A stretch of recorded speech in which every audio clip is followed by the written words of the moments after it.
एक bird cage की कहानी है जिसमें कोई चिड़िया नहीं है।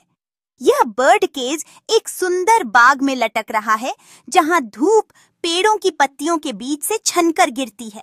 एक हल्की हवा बर्ड केज को थोड़ा हिलाती है, जबकि पीछे रंग बिरंगे फूल खिलते हैं जो स्थिरता में एक जीवन का स्पर्श लाते हैं।